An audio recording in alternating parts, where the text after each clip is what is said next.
Olá a todos, estou feliz por vê-los em meu canal. Inscreva-se e dê um like abaixo do vídeo. O mês de dezembro daquele ano foi incomum. Primeiro, durante uma semana inteira, caiu uma parede inteira de neve espessa. Ela bloqueou a estrada entre o orfanato e o mundo exterior por um tempo. Nem mesmo o todo-poderoso Frederic, em seu ônibus, conseguiu atravessar as nevascas que cobriam a estrada de terra. Ele não tentou. Em algum momento, a parede de neve ficou tão espessa que nada podia ser visto. Por fim, a neve acabou e, sob seu peso, os abetos centenários se curvaram quase até o chão. Então, Marta e outras meninas e alunos, juntamente com o diretor e o motorista, e as mães dos educadores, saíram para lutar. Durante vários dias seguidos, eles empunharam pás, espátulas e raspadeiras. Os habitantes do Blackbeard coletaram enormes montanhas de neve, sobre as quais as crianças rolaram com prazer. Mas assim que esse trabalho árduo terminou, o calor chegou e tudo começou a derreter. Agora era difícil caminhar dos dormitórios até o prédio da escola por causa do gelo. No final de dezembro, as nuvens voltaram a se adensar. Todos esperavam que o ano novo fosse lindo e com neve. Eles montaram uma enorme e fofa árvore de Natal no pátio e penduraram os brinquedos que eles mesmos haviam feito. Frederic conseguiu colocar uma estrela no topo da árvore de uma escada alta. Depois da queda de neve, depois de trabalhar com as crianças, depois de decorar a árvore, Marta teve a sensação de que logo sua vida mudaria. Em breve, ela finalmente teria a casa com que sempre sonhou. O diretor da escola exigiu que, quando visse Marta, de 8 anos, com um esfregão, falasse 3 vezes mais alto. A menina nunca tinha ouvido uma palavra gentil dele em sua vida. O diretor deveria ser tratado apenas por seu patronímico e com o maior respeito possível. Ele mesmo determinava o grau em que cumpria o segundo requisito. E raramente ficava satisfeito. É verdade que ele transmitia indignação com palavras e usava apenas punições humanas. Seu método favorito para influenciar crianças desobedientes era o desmamar os aparelhos, quando elas eram proibidas de usar telefones e tablets. O diretor já havia percebido há muito tempo que o medo de perder o acesso à internet era muito forte na geração mais jovem. De certa forma, ele próprio compartilhava desse medo. Ok, John, a crítica é compreensível, respondeu Marta obedientemente, torcendo o pano. Vou lavá-lo e dar polimento. O quê? Sem respeito. O diretor ficou indignado e, depois, baixando a voz, acrescentou: vejo você hoje à noite em minha casa para nossa aula, entendeu? Depois de dizer isso, ele foi para seu escritório. Apesar do caráter repugnante de John, sua abordagem à educação merecia respeito. Se em outros orfanatos as crianças não faziam nada por si mesmas, no Omirlo, ao contrário, elas eram acostumadas a trabalhar desde cedo. Elas cozinhavam, limpavam, colhiam frutas e legumes. John sempre dizia: vocês não são crianças. Vocês são pequenos adultos. Meu trabalho é garantir que vocês não se percam no caminho para a velhice, que deixem de ser um fardo, que deixem de ser parasitas. Somente trabalhando e se esforçando para serem pessoas melhores é que vocês endurecem, como uma panela de barro no forno. Mesmo no Blackbeard eu não podia ficar sem funcionários. É por isso que aqui, além das 10 mães educadoras, havia 2 faxineiras, um lojista e um motorista.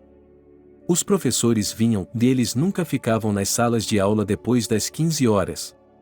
Frederic levava as crianças mais velhas de ônibus para a escola local e Marta mal podia esperar para ter idade suficiente para ir. Ela gostava das viagens. O diretor sempre enfatizava que ele era o único no orfanato que só tinha ociosos e vadios, vagabundos e preguiçosos. John era o guardião oficial de cada menino e menina, e somente ele decidia, de forma bastante oficial, quais deles poderiam ter uma chance como pais adotivos. Desde que se lembrava, Marta sempre quis ter uma família.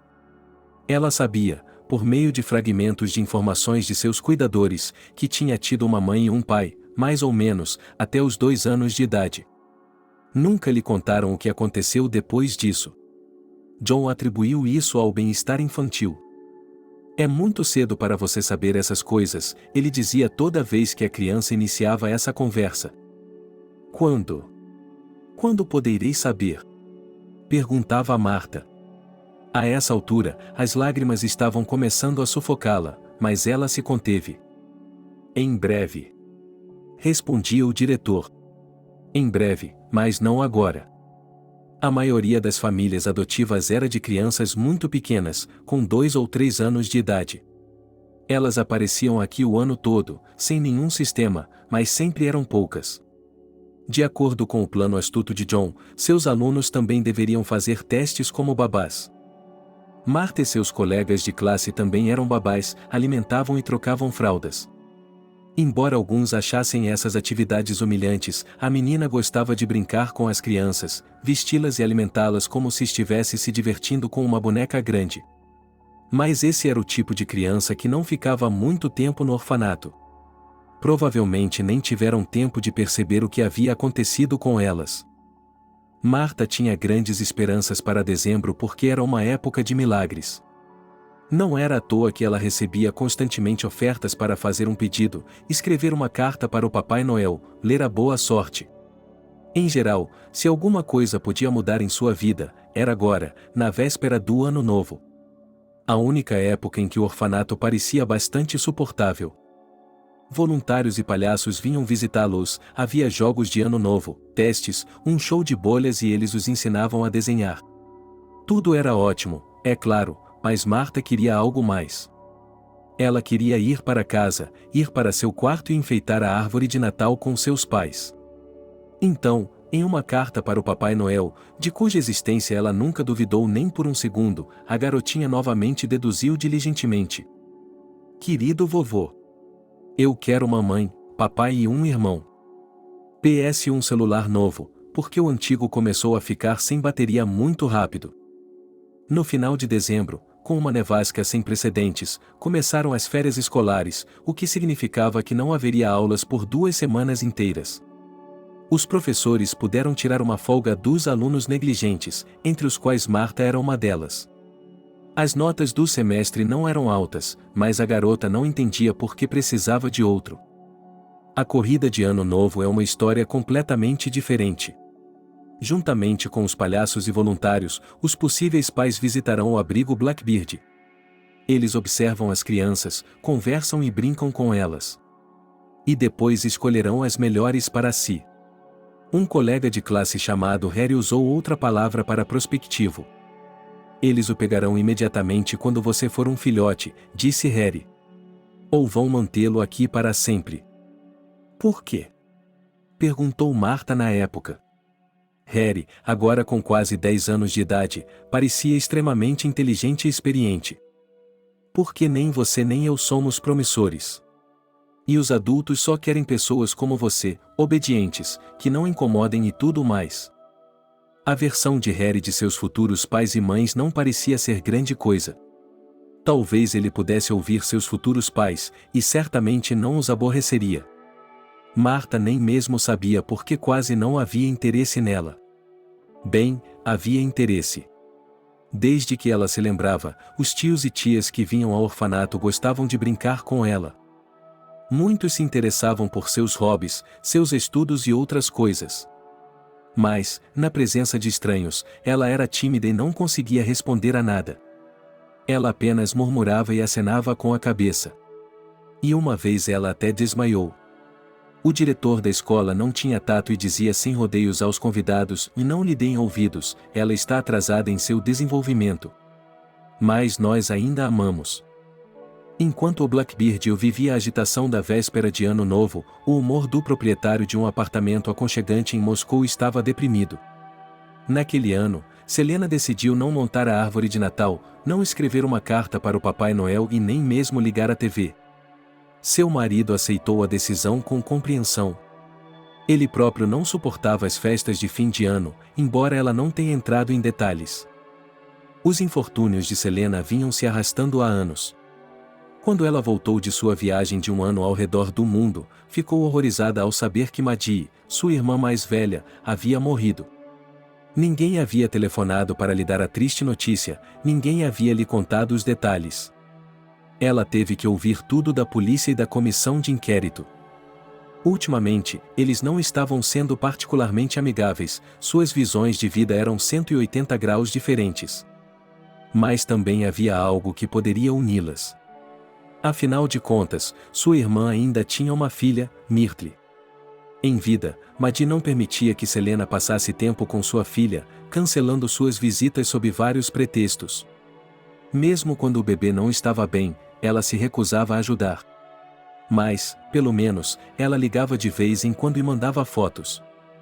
Ela e Maddie não tinham mais ninguém e nenhum parente próximo ou distante, mas tinham amigos em comum. Aqueles que tentaram e não conseguiram entrar em contato com a garota pensaram que ela simplesmente não estava interessada na vida e na morte da irmã. O motivo do silêncio era prosaico: a garota estava nas montanhas remotas, sem comunicação com o mundo exterior. No entanto, o sentimento de ansiedade daqueles dias não a abandonou. Agora Selena se culpava por ter embarcado em uma jornada tão longa de autodescoberta e, como consequência, ter perdido Myrtle. À noite, ela imaginava a criança deitada ao seu lado no berço e dizendo algo para ela em sua linguagem de bebê. Quando a garota retornou ao seu país natal e se recuperou do primeiro choque, ela imediatamente começou a procurar sua sobrinha. Mas, por uma estranha coincidência, ninguém conseguia encontrá-la. No início, eles se recusaram a fornecer informações, alegando detalhes pessoais. Elas têm sobrenomes diferentes, disse um funcionário em uma recepção pessoal. Você tem algum documento de sua irmã? Cópias? Não, respondeu Selena. Ela levou um ano para confirmar seu relacionamento com Maddie. Elas tinham a mesma mãe, mas pais e sobrenomes diferentes. Depois vieram os intermináveis círculos do inferno burocrático. Selena, uma artista e designer, não era fluente na língua estranha que tinha de falar com os funcionários. E eles não tinham pressa em se aproximar e ajudá-la em sua dor. Onde você esteve durante um ano inteiro após a morte de sua irmã? Perguntou a mulher do departamento de educação com raiva. Por que você não veio correndo imediatamente? Eu estava fora do país, respondeu Selena. Você está vendo, gritou a funcionária. Tem certeza de que quer isso? E se você quiser sair do país novamente por um ano? Você precisa encontrá-la, Selena sussurrou. Ela imediatamente se sentiu envergonhada com tanta pressão. Ela não podia desaparecer sem deixar rastros. Temos 400 mil órfãos neste país. A mulher continuou a repreendê-la. Tenho que verificar cada um deles? Então ela recebeu 2 rejeições consecutivas da menina com os dados de Myrtle que não estava registrada no sistema de registro de órfãos. E o que isso significa? Qualquer coisa perdida, equivocada, retida, adotada. As informações são confidenciais e não serão divulgadas ao público. Cada falha fazia com que Selena se sentisse decepcionada e soluçasse. Será que eles realmente haviam adotado a criança, dado a ela um novo nome e sobrenome? Será que ela não poderia nem mesmo segurar sua mão e mostrar-lhe algo importante? A menina já deveria ter 8 anos de idade. Sua última tentativa de encontrar a sobrinha foi há 2 anos. Depois disso, Selena não se sentiu forte o suficiente para continuar procurando. Mais recentemente, um homem com a profissão mais romântica do mundo, um investigador particular, entrou em sua vida. Ele a apoiou em sua relutância em criar um clima de ano novo, mas colocou uma surpresa embaixo da árvore para ela. Querida, disse ele com um sorriso. Eu fiz tudo o que podia e o que não podia fazer. E havia uma luz no fim do túnel.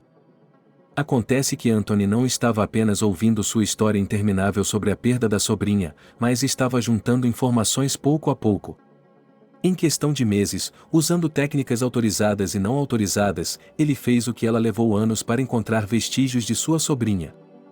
Há um orfanato bastante estranho, disse Anthony. Experimental ou algo assim. Dá para acreditar, quase não há funcionários. Minha sobrinha está lá? Perguntou Selena, esperançosa. Não quero que você dê muita importância a isso, admitiu ela com franqueza. Tenho uma lista completa de crianças aqui, como você pode ver. Se alguém descobrir, minha licença estará em lágrimas. Portanto, não conte a ninguém. Não a Mirtli Lansky, mas a uma Marta Linsky. E se for uma coincidência? Só há uma maneira de descobrir, disse Anthony. Temos que entrar lá de alguma forma. E descobrir. Afinal de contas, você é um parente próximo. Você deveria saber. Oh, amor, se fosse assim tão fácil. Eles terão uma casa aberta na próxima semana, disse o detetive particular, pensativo. É uma longa viagem, é claro.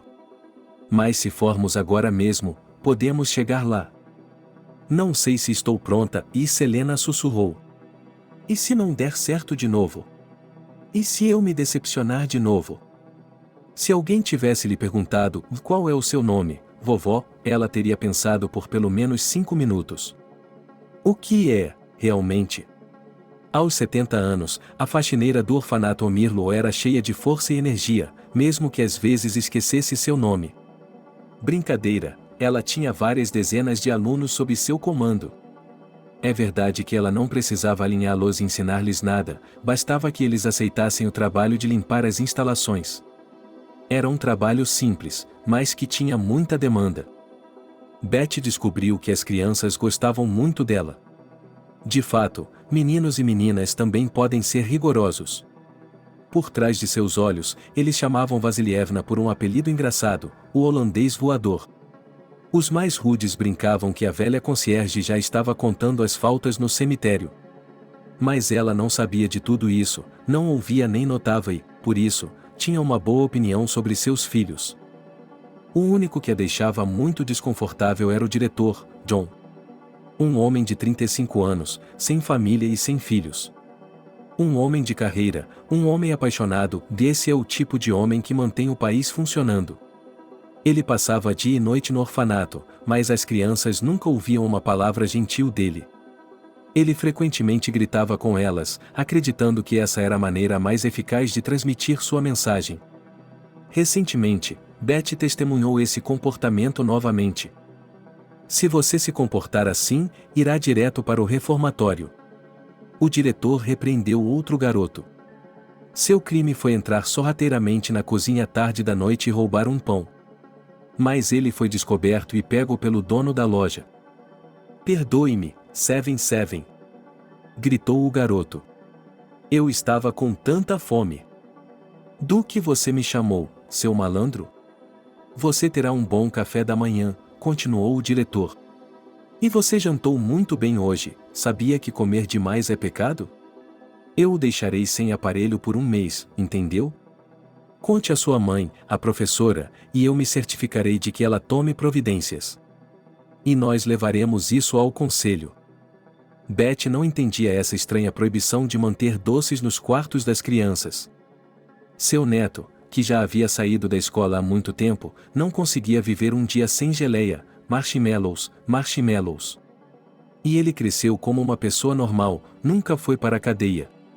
Mas ele não abandonou seus hábitos de infância, dele ainda deseja algo doce. Beth. O diretor falou em voz alta, embora tenha tentado manter a voz baixa ao se dirigir à idosa.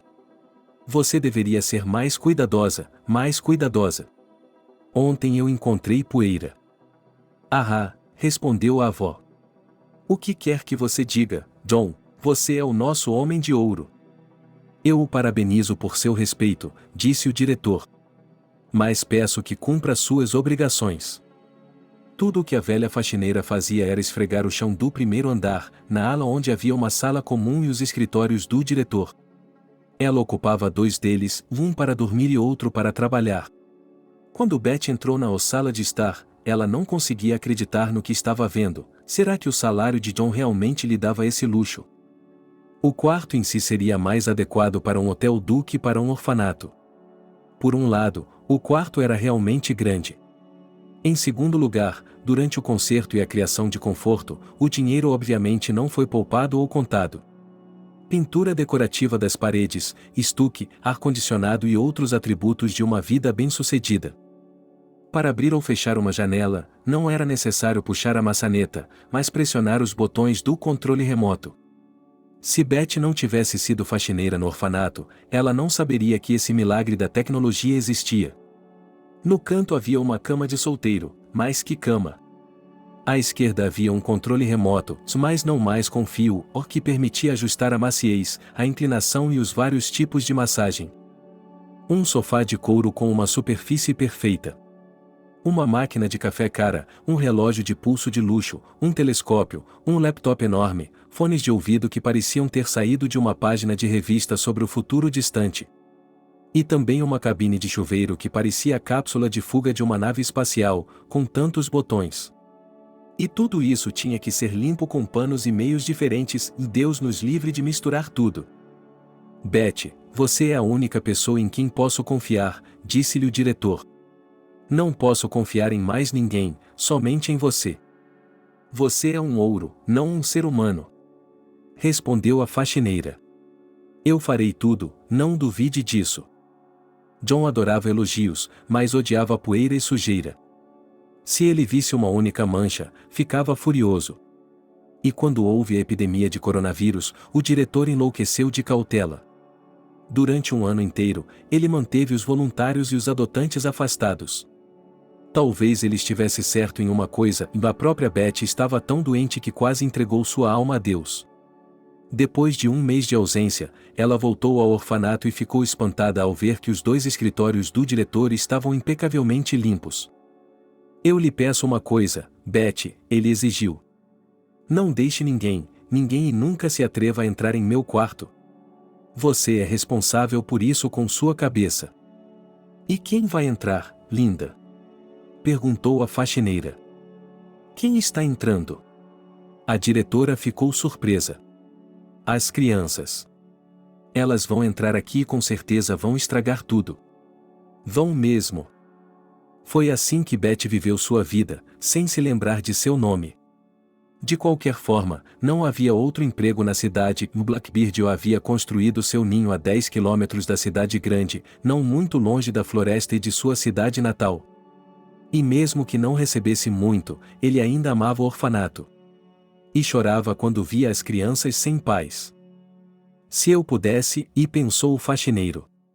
Se eu pudesse, ficaria com todas elas para mim. Não é ruim aqui, mas é melhor em minha própria casa. Então Betty se lembrou de que tinha 70 anos de idade e imediatamente se acalmou. Ela encheu um balde com água, pegou um esfregão, não um esfregão, mas um esfregão, não feito de pano, mas de fibra, e foi limpar o primeiro andar. Mas um dia, ao passar pela sala do diretor à tarde, ela ouviu algo que a deixou sem fôlego e fez seu rosto ficar branco. Ora, John, você é um homem de ouro, pensou a zeladora, apertando o coração. Marta sabia como guardar um segredo. Em seu orfanato, se você dissesse algo em segredo, riam de você. As crianças não sabem a diferença entre meias medidas. Ou elas amam com todo o coração ou odeiam com toda a alma.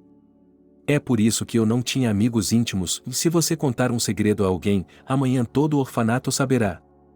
Sabe de uma coisa, Harry, ele me disse um dia.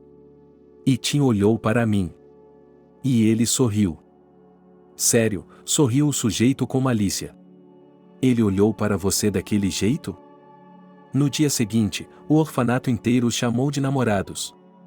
Marta ficou envergonhada, mas Harry revirou os olhos e disse a ela que não havia falado sobre isso com ninguém. Depois que as histórias se repetiram várias vezes, Marta percebeu que não se podia confiar em ninguém. Os boatos eram como cílios nos olhos, você podia viver, mas era desagradável. Um ano atrás, Marta tinha um segredo. Que segredo? Agora ela e John tinham uma coisa em comum. Não com frequência, nem mesmo toda semana, ele a convidava para ir ao seu escritório. Mas não era um escritório onde qualquer aluno poderia ir.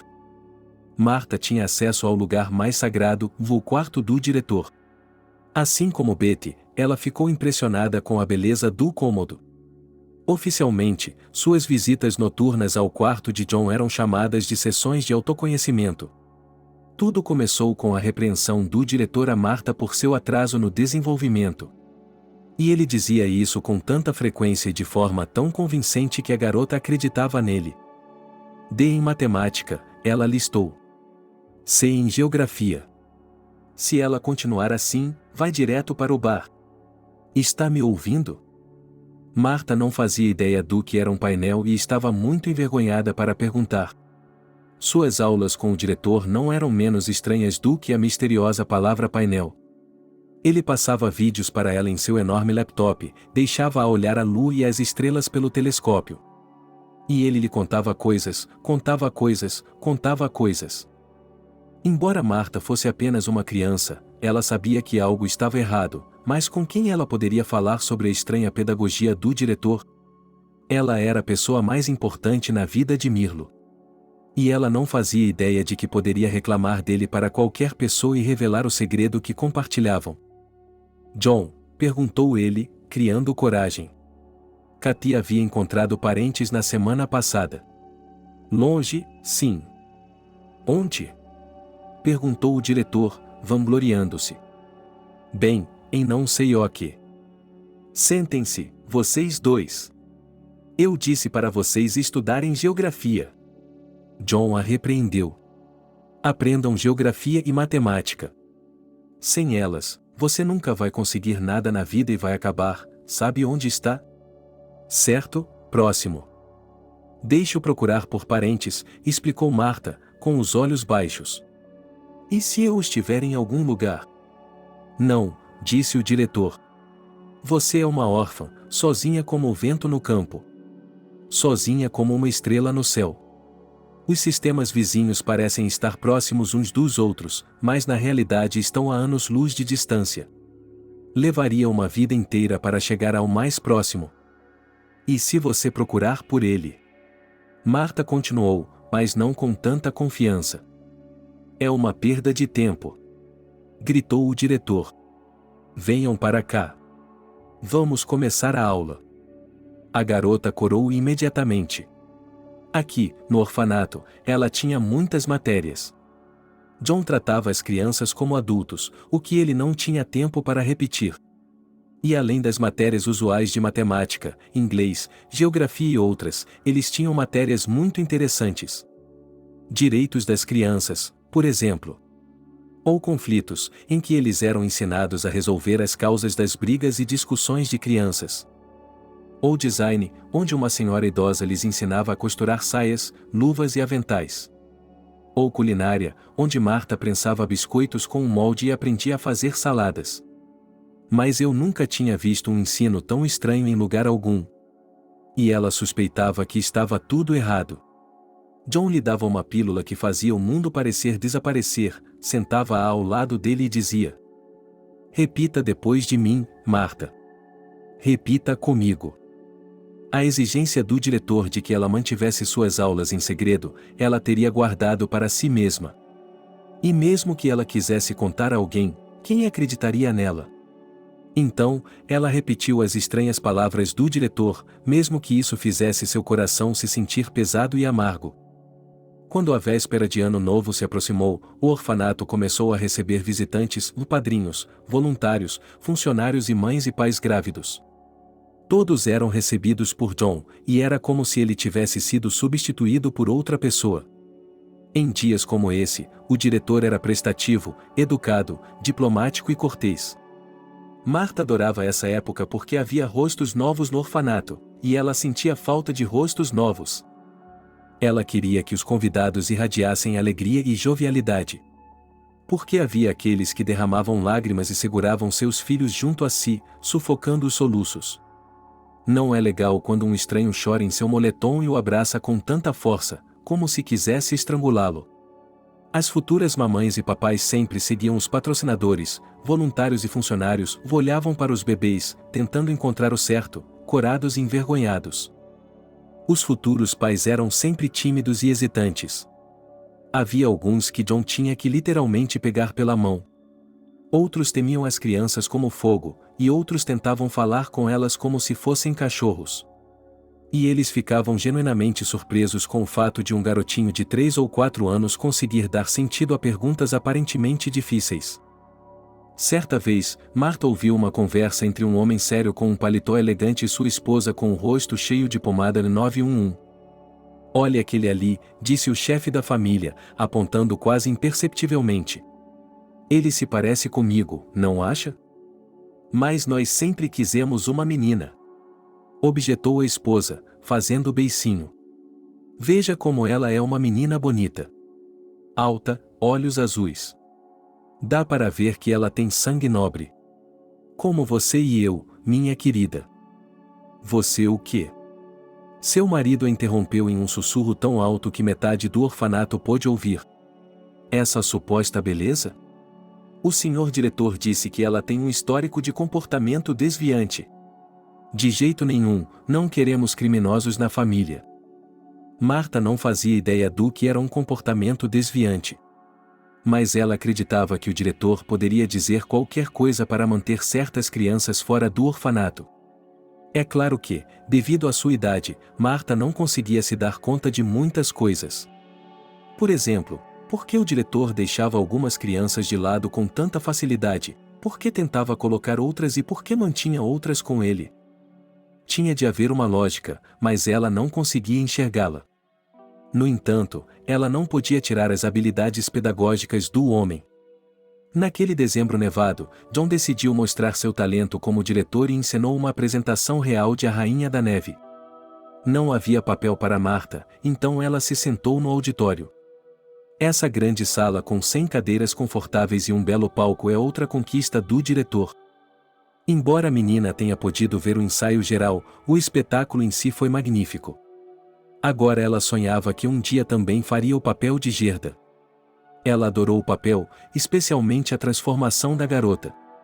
Ao lado de Marta, na plateia, estavam o mesmo homem e a mesma mulher que haviam falado sobre os órfãos alguns minutos antes. Ah, como eu queria ter o Kai! Exclamou a mulher. Que ator! Ei, minha querida, sussurrou o marido em voz alta. Ele tem 10 anos de idade. Se você pegar um menino, pegue o mais novo. Assim ele nunca saberá que é adotado. Houve um assobio indignado de todos os lados. Marta estava pronta para se juntar às vozes dos descontentes. Mas John havia lhe dado sua estranha lição no dia anterior e agora ela não conseguia se concentrar em nada. Alguns dos convidados estavam lhe fazendo perguntas, tentando conhecê-la, mas ela não conseguia responder. Ela vagava e ouvia como se estivesse meio adormecida ou em um nevoeiro. Entretanto, alguns convidados podiam ser persistentes. Após a apresentação, uma bela mulher de cabelos brancos e olhos azuis se aproximou dela. Ela estava acompanhada por um homem que Marta imediatamente apelidou, em sua cabeça infantil, de guarda. Ele ficava olhando em volta, ajustando o paletó de vez em quando. Seu nome é Marta, não é? Perguntou a mulher com um sorriso, sentando-se. A garota assentiu com a cabeça. Meu nome é tia Selena. Meu amante e eu estávamos cuidando das crianças e vimos você. Você é maravilhosa, gostaria de tomar um chá e conversar conosco? Marta queria responder, sim, eu estava sempre esperando que um dos convidados me pegasse pela mão e me levasse até o armário. Conversávamos sobre tudo, e então éramos mãe e filha. E então íamos para bem longe daqui, bem longe, onde quer que os olhos pudessem nos ver. Mas sua língua estava presa no céu da boca e ela se recusava a obedecer. Então, em vez de dar uma resposta significativa, ela apenas abria e fechava a boca como um peixe. E quanto ao chá? Perguntou a mulher com medo. Você toma chá, não é, querida?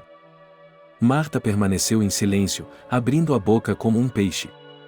De repente, como se surgisse do nada, John apareceu com seu sorriso característico que sempre dava a seus convidados.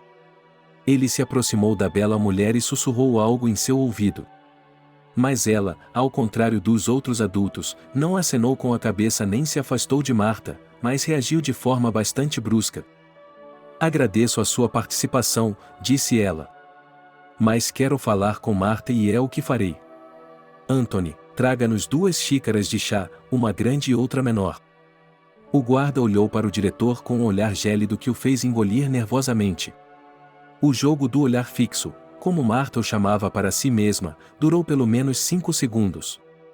Mas John perdeu, ele piscou os olhos, depois se recompôs, colocou seu sorriso cerimonial característico como uma gravata e disse em seu tom mais admoestador: "É bom que você tenha sua própria cabeça sobre os ombros", disse ele.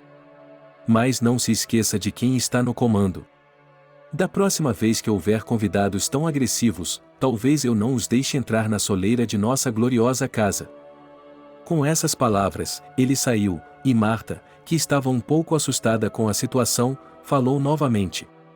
De repente, a menina se deu conta de que queria ser como aquela bela mulher quando crescesse. Para responder com orgulho e coragem a todas as exigências do diretor. E não para sussurrar em seu ouvido, mas para falar em voz alta e para todos ouvirem. Ela engoliu, olhou para a tia desconhecida e disse em um sussurro: "Marta. Meu nome é Marta. Gosto de chá verde." "Bem, Anthony já se foi. Se ele trouxer preto, eu lhe direi para trocar." "O preto também está bom. Eu tomo qualquer coisa com açúcar." "Marta, minha filha." A mulher o cumprimentou com um aperto de mão.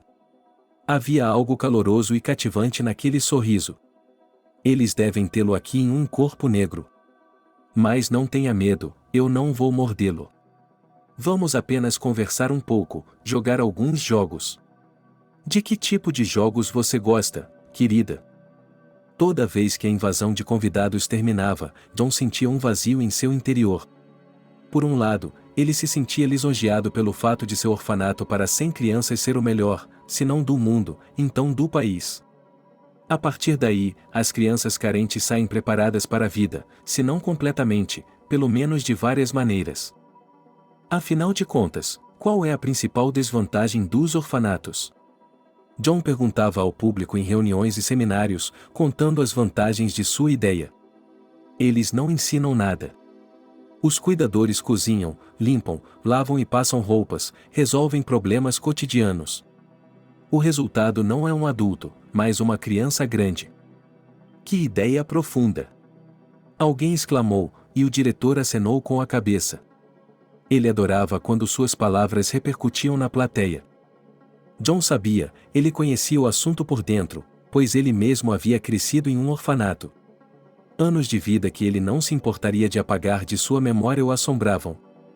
Comida suja, camas duras, violência em abundância. Ele se tornou tão duro quanto uma crosta de pão e tão rançoso quanto. Ao mesmo tempo, ele se propôs a criar outro orfanato onde as coisas seriam diferentes. Afinal de contas, ao contrário da maioria de seus colegas, ele não começou a beber, não foi para a cadeia e não se tornou um sem-teto. John ainda se lembrava de como um educador verde, apresentou seu projeto a um grande comitê com receio. "O orfanato que estou vendo", disse ele na época, "não é um orfanato de forma alguma. É apenas um lar. Um lugar onde os adultos cuidam dos pequenos, onde as crianças cozinham, limpam e lavam. E elas aprendem. Estou convencido de que, depois de um lar assim, todos terão uma família." "E de onde você vai tirar o financiamento?", perguntou um chefe com desprezo, sem nem mesmo se preocupar em mudar o você. John não tolerava desrespeito a si mesmo desde que era jovem, mas ainda era forçado a deixar que tais ataques passassem por seus ouvidos.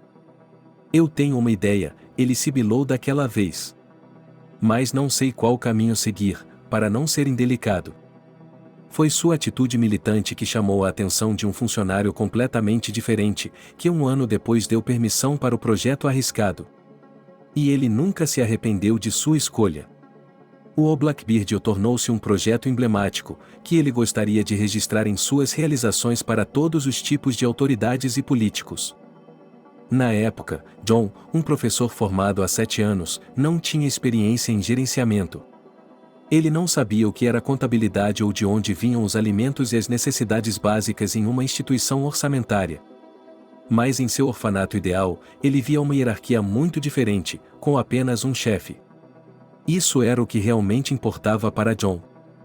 Apenas ele, suas mães e a equipe júnior. E a ideia mais quente, aprovada no topo, era administrar as finanças dos órfãos. Afinal de contas, nem todos os meninos e meninas eram mendigos como os ratos da igreja. Alguns tinham imóveis por trás, outros tinham a riqueza dos pais. O próprio patrono reuniu em seu orfanato um número de crianças que, à primeira vista, não eram necessárias para ninguém. Mas, graças a elas, havia uma quantia de dinheiro nas contas da instituição que poderia ser usada no interesse de Mirlo.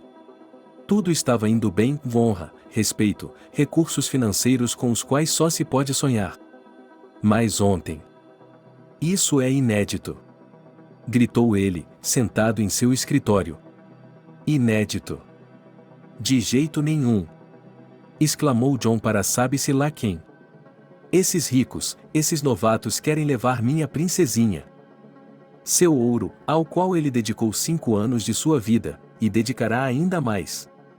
Foi por ela que ele desistiu de sua carreira, mesmo que temporariamente. Foi por ela que ele inventou novas maneiras de ensinar.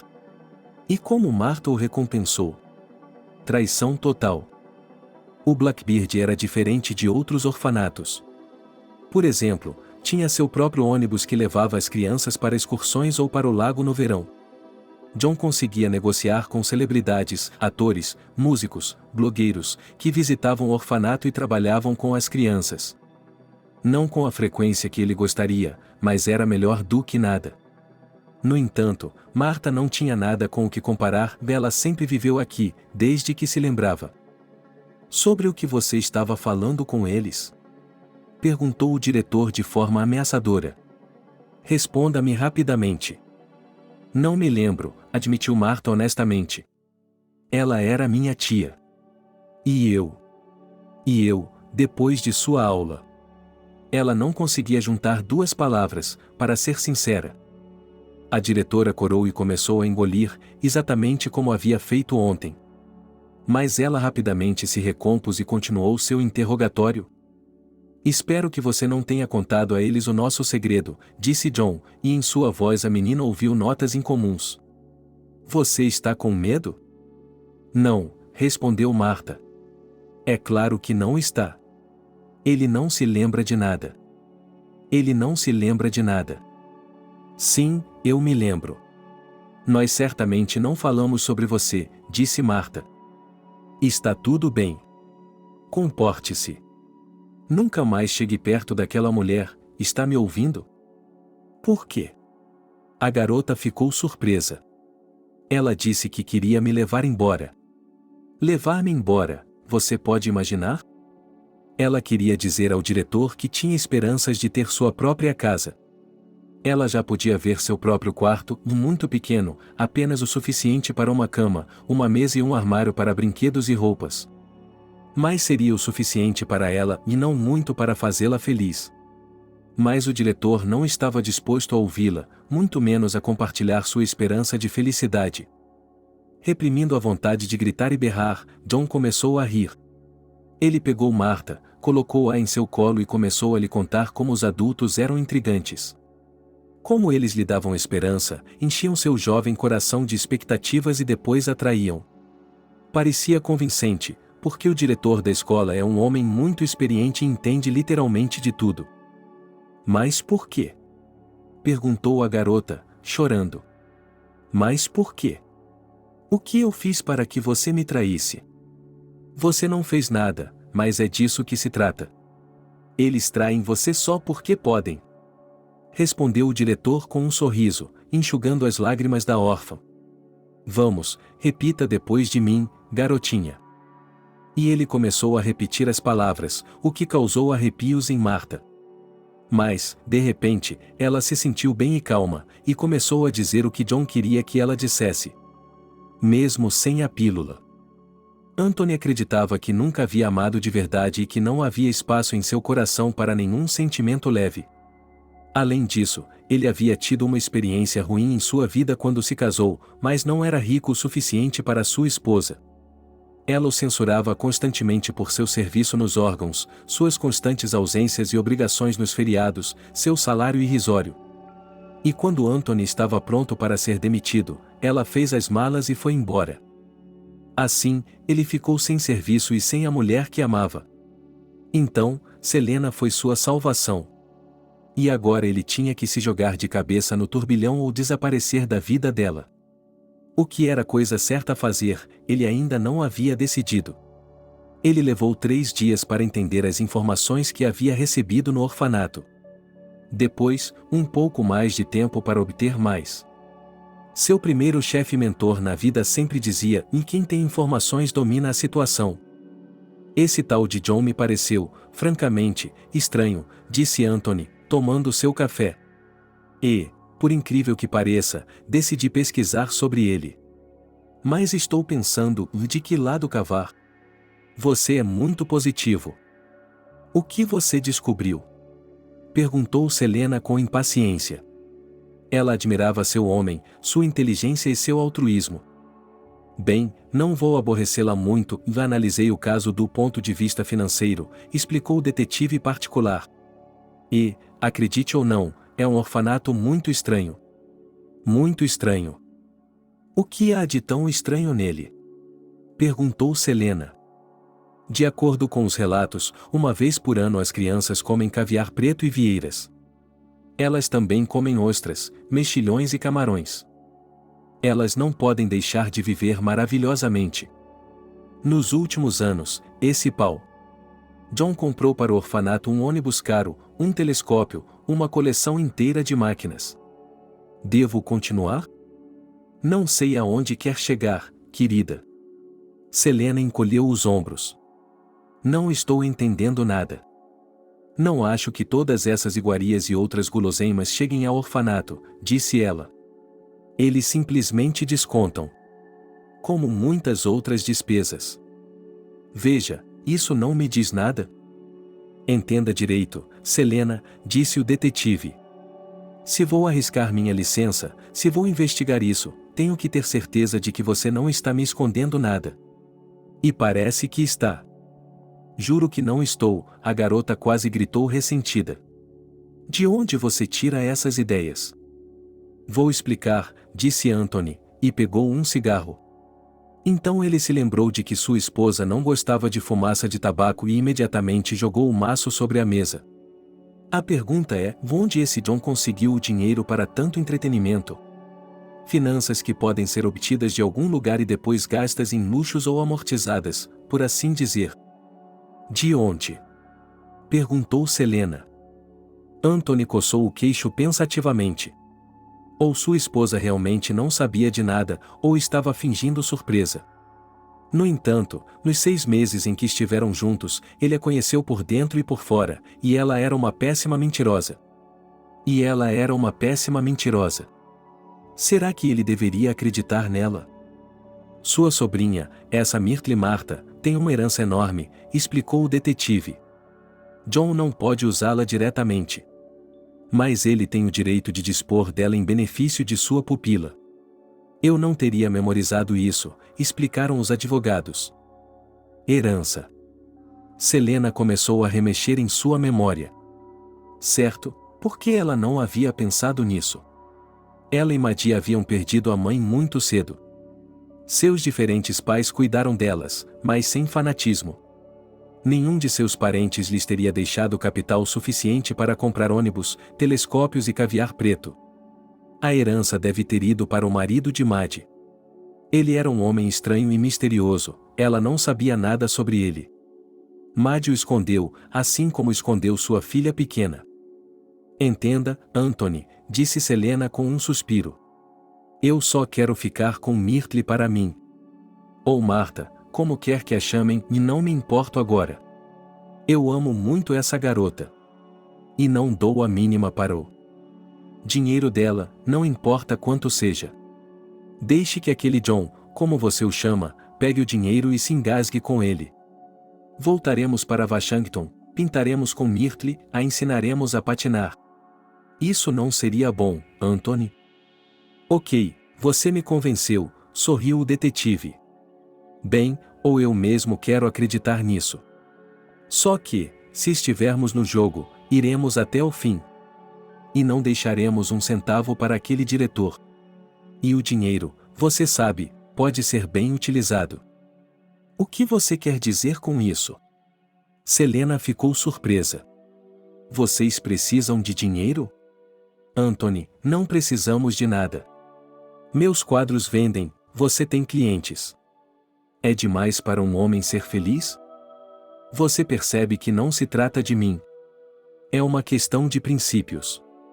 Por que o dinheiro de sua sobrinha deveria ir parar nos bolsos de alguns vigaristas? Quando há aqueles que realmente o merecem. Não entendo onde você quer chegar com isso, ele balançou a cabeça. Não tema, minha querida, eu tenho um plano.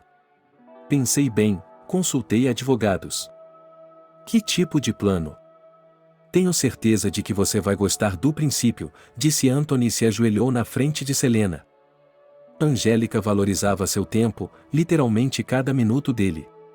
Durante 10 anos de sua vida, ela trabalhou para atingir seu objetivo de se tornar uma advogada. Primeiro, 5 anos de estudo intenso na universidade. Depois, 3 anos de trabalho árduo como oficial de justiça. Afinal de contas, esse é o lugar mais nojento do mundo, especialmente se você estiver na base do sistema, escrevendo resumos, enviando intimações, ouvindo reclamações intermináveis ao telefone. Depois vieram 2 anos de estágio na Ordem dos Advogados e a tentativa de passar no exame da Ordem. E quando seu sonho se tornou realidade, Angélica percebeu o pouco tempo que lhe restava para aproveitar a vida e chegar ao topo da profissão. Nos últimos 10 anos, ela não apenas se desenvolveu, mas também se tornou uma pessoa melhor. Angélica valorizava seu tempo, por isso suas tarifas não podiam ser descritas como democráticas. Muito pelo contrário, os preços eram muito autoritários. Mas havia uma explicação simples: Angélica abordava todas as situações com um desejo maníaco de vencer. Ela usava qualquer método para atingir seu objetivo. E sempre ganhava. Por que você me escolheu? Perguntou ela, olhando para a adorável loira. Havia algo de criativo nela, em seus olhos, em seu cabelo, em seus trejeitos. Não é minha especialidade. Ela me foi recomendada, deu de ombros à cliente. Disseram que você era o único que poderia lidar com um caso tão complicado. Disseram que você era a melhor advogada. Advogada, ela corrigiu com um sorriso. Ela não gostava que sua profissão fosse chamada de palavra de homem. Mas isso não mudou a questão, infelizmente. As disputas familiares são uma área cinzenta da justiça. Muitas das coisas sobre as quais você pode ler em livros inteligentes não funcionam de fato.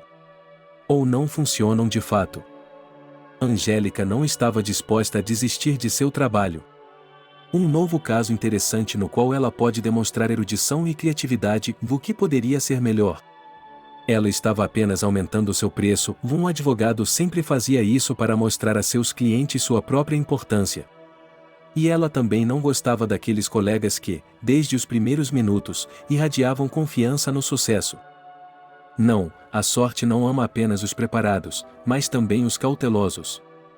Pelo contrário, é necessário semear a desesperança total na alma do cliente.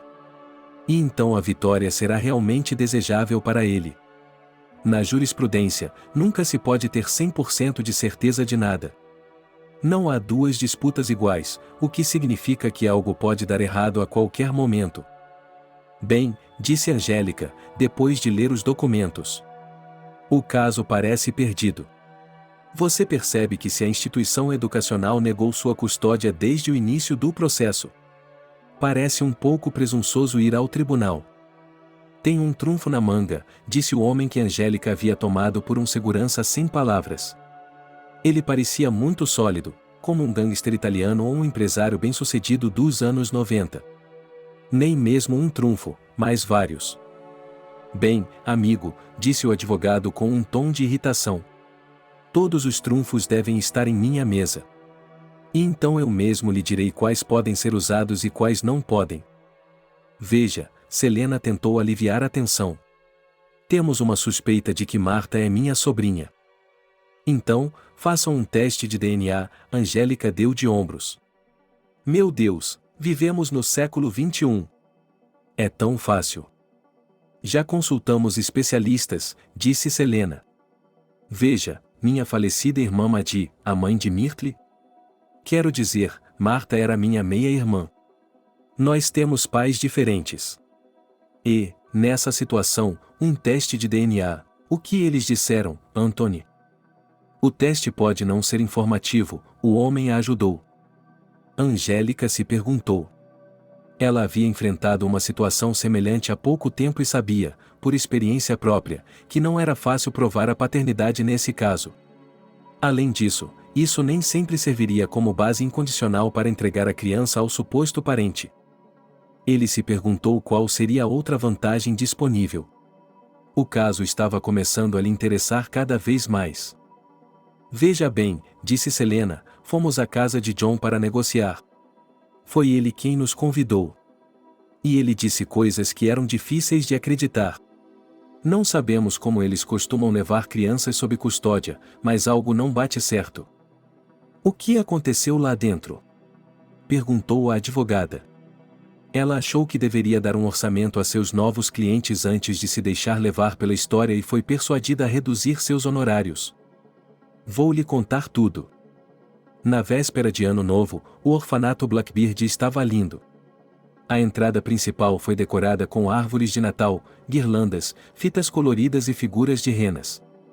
As crianças moldaram um Papai Noel de verdade com neve e o pintaram com tinta vermelha e azul.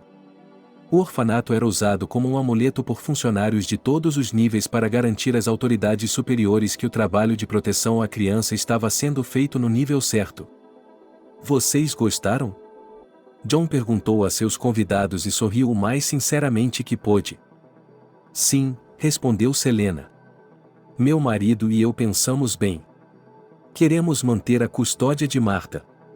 Nós gostamos muito dela, não é mesmo, Anthony? Sim, ele assentiu. Muito mesmo. Oh, eu não aconselharia isso, disse o diretor, pensativo. Por que vocês, jovens, iriam querer arruinar suas vidas com uma criança problemática? Sabe, já passei por tantas crianças e pais adotivos que posso dizer rapidamente se tudo sairá conforme o planejado. Seu orfanato deveria ser de primeira classe. É por isso que ele realizava as conversas com os atuais e futuros tutores e adotantes não no corredor, em um banco, mas em uma sala de reuniões de verdade, que ele organizou às custas dos fundos dos patrocinadores. Uma mesa branca bem arrumada, poltronas macias, ar-condicionado, uma geladeira com água limpa, tudo isso contribuía para uma comunicação produtiva.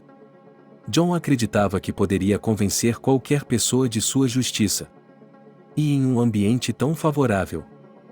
Senhor diretor, disse Selene, contendo uma explosão interna de raiva. Não estamos dizendo que temos que recebê-la em nossa família agora. Somos forasteiros, como o senhor observou no dia aberto. Mas não estamos com falta de dinheiro. Alugamos um apartamento aqui, compramos um berço. Anthony já está procurando trabalho. Ele está sendo procurado. Oh, jovem e verde. Veja, não se trata de objetos materiais. Mirlo tem as melhores instalações do país, eu lhe garanto. As crianças têm tudo, e é improvável que você possa lhes dar mais. Não é necessário. Martha é apenas uma criança muito difícil. O diretor ficou em silêncio por um momento, como se estivesse saboreando suas próprias palavras. Sabe, eu tenho um sentimento especial e sentimental por ela. Ela veio para cá quando Blackbeard tinha apenas 6 meses de idade. O que aconteceu com os pais dela? Perguntou Selena. Não pergunte, o diretor a dispensou. De qualquer forma, não vou lhe contar. Você sabe que não podemos divulgar informações confidenciais. Bem, Martha literalmente cresceu em meus braços. Quando construí esta casa, eu era jovem e romântico. Senti que poderia substituir uma família para os pequenos. Agradecemos a sua franqueza, interrompeu a moça. Mas ainda não tenho uma resposta. Não interrompa, me escute. Exigiu o diretor. Sem respeito. Então, em todos esses anos em que vi Martha crescer. Oh, não há otimismo. Ela não tem amigos. Não tem hobbies. Ela não tem interesse em nada. Como você pode ver, ela mal consegue falar. Receio que ele precisará de supervisão constante, mesmo depois de atingir a maioridade. Você está preparado para isso? Você não vai voltar correndo para mim em 6 meses e me pedir para voltar a ser como era antes? Não temos medo de dificuldades, Selena o interrompeu. Eu realmente não sei como convencê-lo, eu juro. Mas estamos dispostos a trabalhar com a Marta, ela me deixou tão viciada. Certo, Anthony? Ah, e sorriu John. Ele viu que a persuasão suave não estava funcionando e decidiu usar a força dura. Você acha que veio a este lugar e pode comprar tudo? Bem, você deve saber que há algumas coisas que não estão à venda. E uma dessas coisas é minha boa vontade com mamãe e papai. Se vocês querem ser os guardiões da Marta, minha resposta é não. Houve silêncio. Se Anthony estava preparado para tal evento, foi como se um balde de água gelada tivesse sido derramado sobre Selena. De repente, ela sentiu frio e tremia. O homem segurou sua mão com a aliança de casamento, mas nem isso teve efeito calmante. Vamos ao tribunal, sussurrou a garota. Ela não podia acreditar no que ouvia. Vamos reclamar em todos os lugares. Em todos os lugares. Faça o que quiser, o diretor acenou com a mão. Reclamar onde? Na mídia? As informações são confidenciais, eu já disse isso muitas vezes. Se a história vier a público, você não poderá acolher uma criança em sua vida, não apenas acolher uma criança, mas colocar os pés na porta do orfanato. Você pensou em tudo, Selena sussurrou novamente. Mas por quê? Oh, não tente me bajular. No entanto, sou um educador, e experiente. É por isso que estou lhe oferecendo algo mais. Ouça-me. Ouça-me com atenção. Não vou sugerir isso novamente. Marta relembrou os eventos daquele dia estranho e percebeu que era preciso dar uma chance à tia de cabelos brancos. Sim, ela poderia trair. E sim, ela poderia dar esperança primeiro e jogá-la fora depois. Para saber se ela faria a coisa certa ou não, era necessário confiar nela, era isso que Marta iria fazer. Uma semana depois de conhecer sua linda tia, que havia lhe contado tanto sobre sua casa e sua família, Marta ficou muito doente. Ela literalmente foi para a cama, e na primeira noite, a temperatura subiu para 40 graus, e sua mãe, em êxtase, quis até chamar uma ambulância. Mas Juan a proibiu terminantemente de fazer isso. Ele ordenou medidas para colocar sua cela em quarentena, não deixar ninguém sair por 3 dias, não usar telefones. O que há de errado com os telefones? Perguntou o professor a si mesmo. Eles são crianças. Elas ficam sentadas em seus telefones o tempo todo. Eles comem, até vão ao banheiro. E quando você liga, elas não pegam o telefone, elas não ouvem. Diga-me, você já ouviu falar do TikTok? Perguntou John com sua voz arrogante. Bem, respondeu o professor. Você não quer que um vídeo de crianças doentes do Blackbeard, como eles dizem, se torne viral, vire tendência? A mãe educadora fechou os olhos. TikTok, é claro, ela já tinha ouvido, mas o restante das palavras espirituosas ela não conhecia. Entretanto, pelo tom da diretora, a resposta correta estava se tornando óbvia. Não, claro que não, respondeu ela. Não quero vírus nem nada do gênero. Senhor. John a ajudou. Diretor. Ao contrário de seu subordinado, ele não parecia assustado. E não apenas porque um aumento de temperatura de curto prazo acima de 40 graus não era perigoso para a saúde da criança. Era porque até agora tudo estava indo exatamente de acordo com o planejado. E John gostava quando ele não apenas controlava uma situação, mas a controlava. Depois de esperar uma semana após a infeliz conversa com a loira arrogante e seu idiota, o diretor ordenou uma aula de educação física ao ar livre. E, logo em seguida, ele deu a Marta um sorvete de mirtilo, sua guloseima favorita. O principal agora era não exagerar, monitorar a condição da garota. Era melhor que ela ficasse doente por 1 mês, nada menos que isso. Ela fez um curso de enfermagem na Universidade Pedagógica. Com eles, ele conseguiu trabalhar meio período à tarde e à noite no hospital local como maqueiro, uma experiência excelente, embora o trabalho seja nojento. Entretanto, Como o jovem John não pediu a seus colegas temporários que o chamassem de enfermeiro, eles não deram ouvidos a seus pedidos. Até mesmo em sua carteira de trabalho eles escreveram sua profissão de enfermeiro com escárnio. Ele podia perdoar o desrespeito na época, mas não agora. Ele levou Marta para a sala de isolamento médico, ouviu a garota com seu próprio estetoscópio, sem chiado, pulmões normais. Apenas gripe. Ele se lembrou da conversa infeliz com Selena e tentou descobrir o que havia feito de errado. Sou um educador.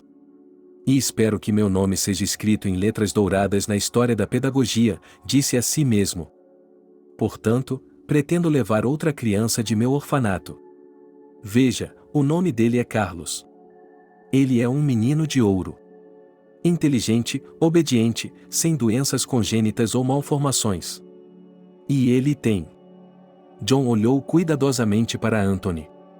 Ele tem olhos como os de seu homem. Não precisamos de outro bebê, Selena o interrompeu. Viemos buscar a Marta e estamos indo com ela. Você precisa entender uma coisa importante, disse John com a voz mais seca possível. O Blackbeard sou eu, e só eu decido quem sai daqui e quando. Vou dar um parecer negativo sobre sua candidatura para Marta, deu de ombros o diretor.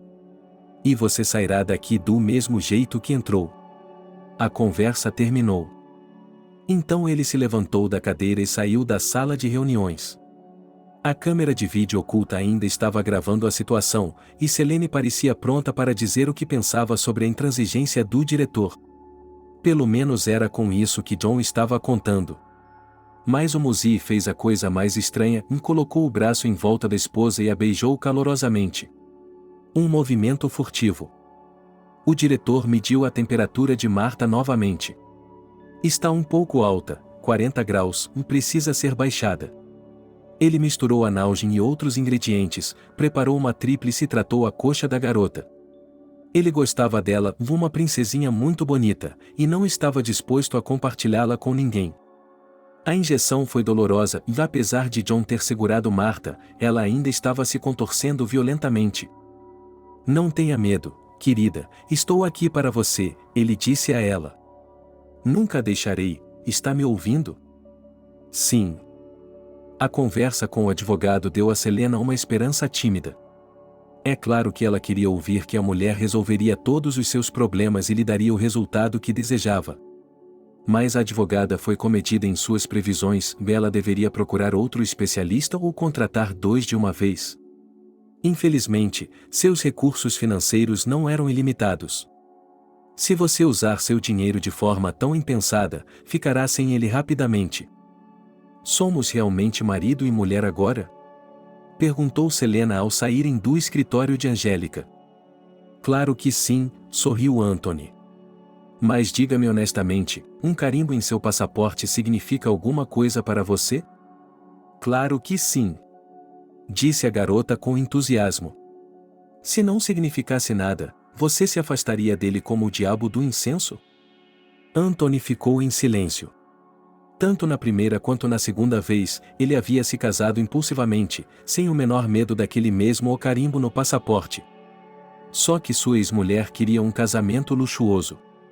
Em um esforço para agradá-la, ele, um tenente verde, alugou um salão inteiro no restaurante, contratou um fotógrafo, músicos, apresentador e até soltou balões no céu. Ele se endividou e passou um ano recusando tudo para pagar por isso. O primeiro casamento se desfez como um círculo na água. Ele não tinha mais nada e nem filhos, nem mesmo um tímido senso de felicidade. O segundo casamento foi muito mais do seu agrado. Ele assinaria, receberia um certificado e depois poderia ir embora. E algo dizia ao investigador particular que essa união tinha mais chances de um resultado favorável. Vamos pensar no caso, sugeriu o detetive particular. Não são selos. Temos que pensar bem, responder a todas as perguntas, como uma folha de papel amor para retratar o mais puro e sincero. Bem, você e eu somos bons nisso. Você já esteve em um tribunal? Perguntou Selena. Anthony torceu o nariz. Ele se lembrou de como, durante o serviço, eles não apenas pegavam criminosos, mas também tinham de provar que eles haviam infringido a lei. Mais de uma ou duas vezes ele havia sido literalmente intimado e interrogado até ficar inconsciente. Como eles chegaram até o infrator, como o prenderam, se leram seus direitos para ele.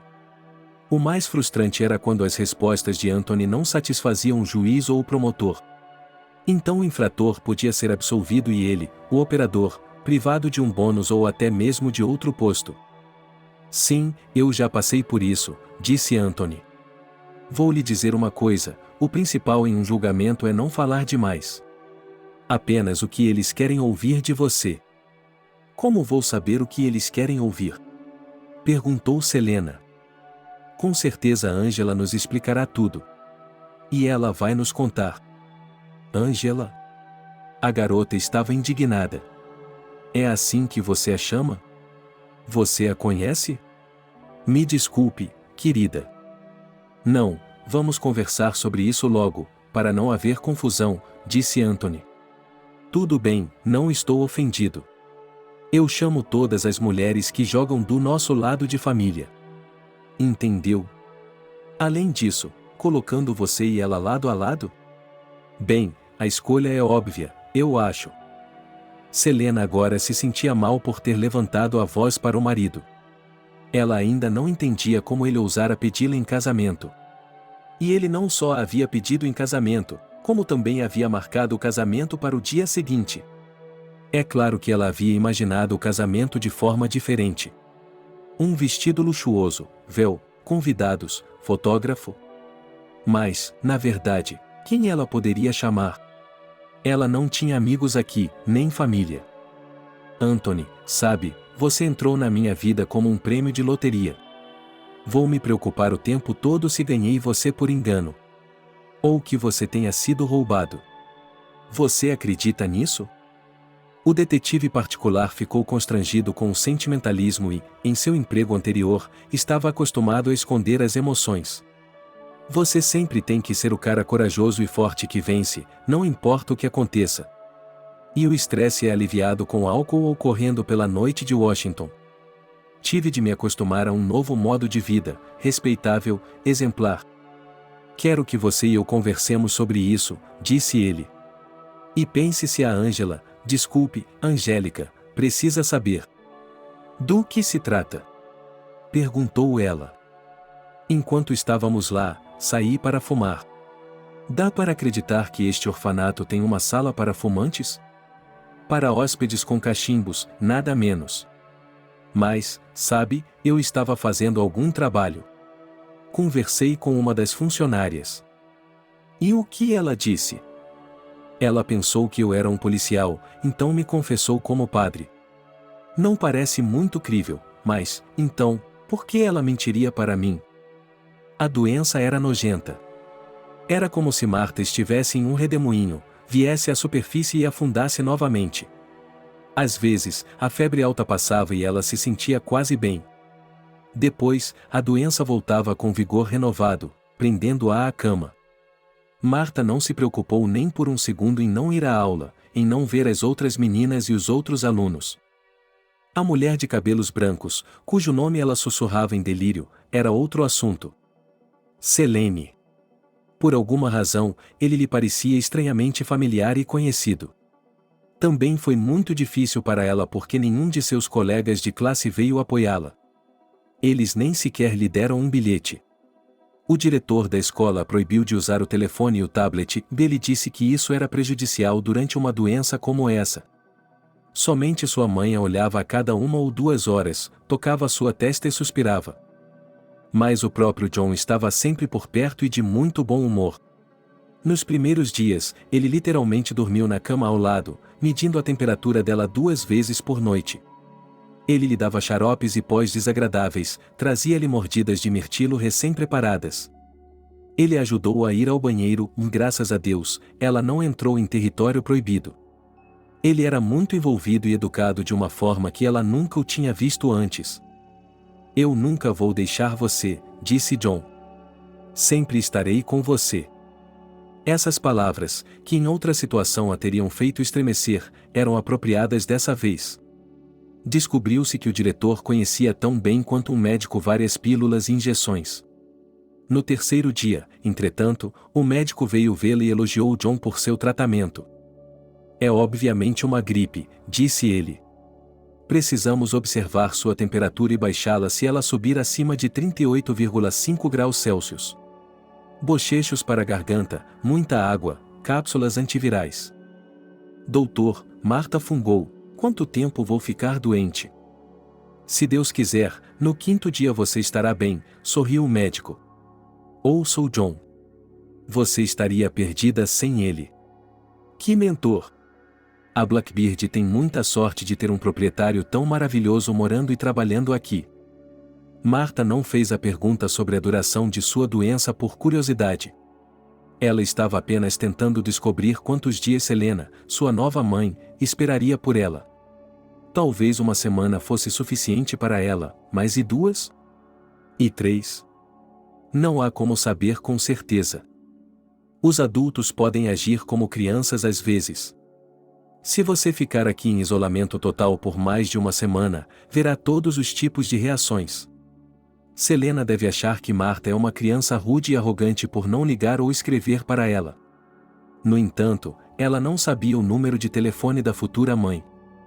John, sussurrou a garota quando o diretor voltou para sua sala improvisada. Onde está Selena? Ela perguntou por mim? Você se lembrou do nome dela? Gritou o homem, o que assustou Marta, mas ela se recompôs. É claro que sim. Ele passou pelas crianças como gatinhos em uma feira. Esta é pequena, e esta tem olhos raivosos. Uma mulher terrível. Por isso, eu a expulsei. Essa notícia fez Marta se sentir pior. Ela teve outra febre alta que não passou por uma semana. Quando se recuperou, estava tão exausta que só conseguia comer mingau de aveia com uma colher e beber com creme azedo. A lembrança da bela mulher de cabelos brancos agora parecia um sonho. John, por outro lado, era muito mais compreensivo. Ela estava até disposta a perdoar seus constantes insultos e atividades estranhas. Ela também estava disposta a esperar que sua mãe a visse novamente. Afinal de contas, ela tem apenas 8 anos de idade. Agora ela vai estudar muito, fazer matemática e geografia, aprender a escrever poesia. E atuar na próxima peça, é claro. Assim, não faltarão pais em potencial. Selena estava no tribunal pela primeira vez.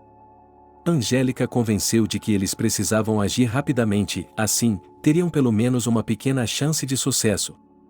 Selena enviou várias cartas e pacotes para o orfanato. Ela criou uma página exemplar no Facebook. E ainda assim, ir ao tribunal?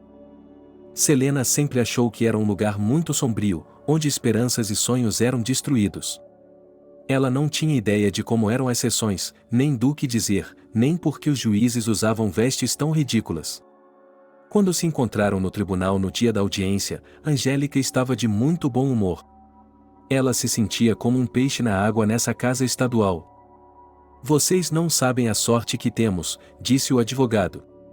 A audiência foi marcada apenas 3 semanas depois que a ação foi ajuizada. Também não acho que eles vão adiar a decisão. Ela não mencionou que teve de usar alguma força.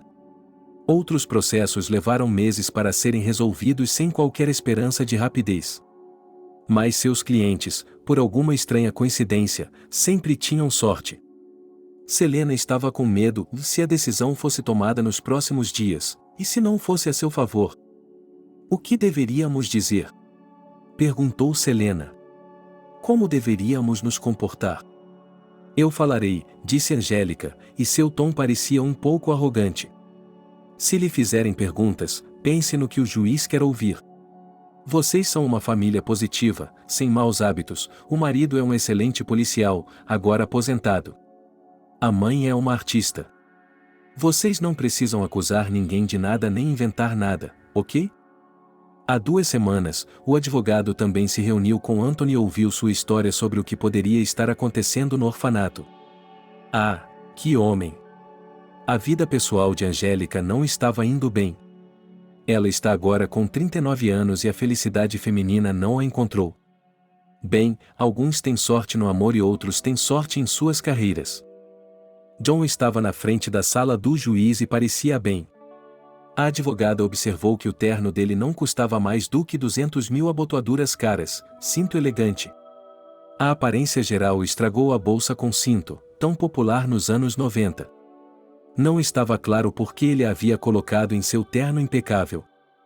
Não é um gosto estranho, disse Angélica, como se estivesse falando para o vazio. É a ausência total dele. Você disse alguma coisa? Perguntou John. Ele percebeu que era educado, cortês e até mesmo atraente. Eu disse que você provavelmente é o lendário diretor do Blackbeard, sorriu Angélica. Ouvi falar muito de você. Merci, respondeu John, e você vai representar os mesmos loucos que eu neguei a custódia de um dos meus pupilos? O advogado assentiu com a cabeça. Ele não queria continuar a conversa e desperdiçar sua energia. Tampouco suportaria o atraso de uma audiência. Portanto, ele solicitou que os julgamentos que o envolviam fossem realizados pela manhã. O caso foi confiado a Seliverstova, uma juíza com longa experiência. Ela já havia assistido aos julgamentos dele e os sentimentos eram mistos. O escrivão disse em voz alta, e Angélica imediatamente mostrou sua identidade e a ordem judicial. Por favor, dirija-se à sala de audiências 4. Selena, que estava no tribunal pela primeira vez, ficou impressionada com o layout da sala de audiências. Tetos altos, um balcão como nos filmes americanos, belos bancos. Perto da mesa do juiz, o promotor estava sentado preguiçosamente, um homem idoso que estava quase recostado em sua cadeira. Será que todo esse imenso salão era para o seu pequeno caso? Uma questão como essa poderia muito bem ter sido resolvida em uma sala minúscula. John, por outro lado, parecia estar em um ambiente assim. Ele organizou seus papéis, colocou sua prancheta cara à sua frente e desligou o telefone. Olhou para Selena e Anthony e deu o sorriso mais feio que conseguiu reunir. Uma porta separada se abriu para a juíza, ela entrou na sala de audiências e se sentou na cadeira alta. O promotor ficou em posição de sentido e os outros participantes também se levantaram. O julgamento começou. Partes, estamos ouvindo o caso à porta fechada, disse a juíza. Fotografias e gravações de vídeo são proibidas.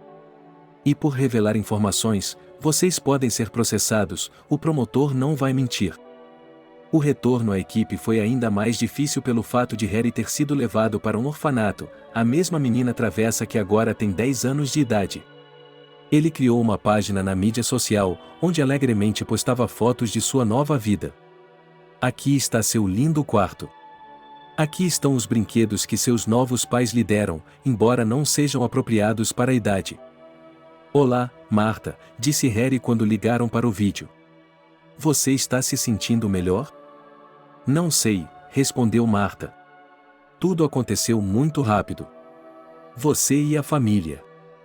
Não se preocupe, eles vão levá-la também, disse o ex-colega de classe com confiança. O mais importante é que você mantenha sua linha. Como isso aconteceu? E ele contou a incrível história de sua partida para a família. Quando os voluntários e convidados chegaram, Harry se escondeu no primeiro andar por hábito. Ele fez isso por vários anos, depois de perder a esperança de encontrar uma família. Lá, ele se sentou em seu tablet, folheando preguiçosamente seu feed de mídia social. De repente, um casal se aproximou dele. É como se estivéssemos na mesma página, você sabe, disse Harry com entusiasmo. Nós nos entendemos como ninguém. Eles são cientistas da computação. Marta não sabia o que era isso, mas estava satisfeita com seu parceiro. A conversa com ela havia lhe tirado muita energia, e ela teve de se deitar na cama para descansar um pouco. As aulas haviam começado há muito tempo e, mais uma vez, ela havia faltado. Portanto, ela ficaria para trás novamente em matemática, geografia e inglês.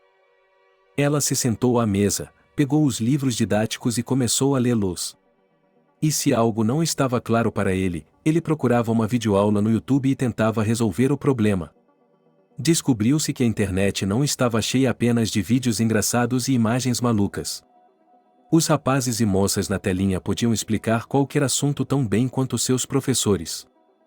E agora ela finalmente entendia as frações, apesar de seu professor de matemática ter se esforçado muito para tentar transmitir esses mistérios a ela. Empolgada, Marta nem se deu conta de que estava estudando há 2 horas.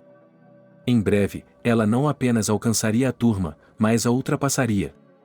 O importante era ser diligente. E então eles provavelmente a levariam para um lar adotivo. Se é que levariam Harry. De repente, Marta se sentiu tão triste que começou a chorar. Acontece que aqui, no orfanato, todo mundo é um competidor. Os meninos e meninas têm de fazer de tudo para serem levados para a família adotiva. É por isso que ela tem de estudar tanto, por si mesma ou por seus futuros pais. Mamãe apareceu na porta da sala de aula. Ah, aí está você, Marta. A mulher estava sofrendo, vendo a doença de sua pupila, e por isso queria animá-la. Não chore. Vou lhe contar algo que você não vai acreditar. E tenho certeza de que se sentirá melhor em pouco tempo. A mente judicial de Selena estava embaralhada em sua cabeça. Ela se lembrava de tudo o que havia acontecido durante a primeira metade do dia em fragmentos. Aqui o juiz leu os autos do processo e perguntou se eles corroboravam suas alegações. Aqui veio o advogado de defesa e fez um discurso inflamado sobre como seus confidentes queriam fazer sua parte para erradicar a instituição da orfandade. Aqui as objeções de John foram ouvidas. Em seguida, cada um deles foi submetido a perguntas, sendo o promotor o mais diligente. Diga-me, disse ele a Selena, por que você escolheu essa criança e por que você quer a custódia dela? Meritíssimo, deixe-me responder, disse Angélica e, sem esperar pela permissão, ela falou imediatamente. A pergunta é um tanto sentimental, mas ainda assim. Meu confidente tinha uma irmã. Depois de sua morte, ela tentou por muito tempo encontrar vestígios de sua sobrinha Mirta Lansky. E então, por acaso, ao visitar outro orfanato, ele descobriu Marta Lansky. Essa é uma coincidência interessante, o juiz ficou surpreso. Tratava-se de provar a filiação? Meritíssimo, disse o advogado. A menina passou 6 longos anos em um orfanato. Qualquer medida drástica pode traumatizar a psique de uma criança. É por isso que meus confidentes decidiram dar um passo de cada vez. Primeiro para estabelecer a amizade e depois para confirmar o parentesco. Se eles desenvolverem uma forte amizade. Além disso, a criança não conhece nada além do orfanato. Deixá-lo rapidamente poderia ser doloroso. Razoável, o juiz concordou. Então vamos fazer a pergunta do tordo. Diga-me, representante do réu, você já tentou encontrar os parentes da criança? Como parte dos procedimentos padrão, John respondeu. Tenho 100 alunos e alunas, isso sem levar em conta a dinâmica. E não tenho um especialista extra na equipe para lidar com correspondências e essas bobagens. A juíza assentiu e fez uma anotação em seus papéis. Depois disso, a mulher de toga passou um longo tempo lendo caracterizações, olhando fotografias, lendo certificados. Selene teve a impressão de que a juíza estava olhando para ela com uma tristeza maternal. Pelo menos, ela gostaria de acreditar nisso. Haverá algum acréscimo? Perguntou o juiz. É isso mesmo, disse o diretor do Blackbeard.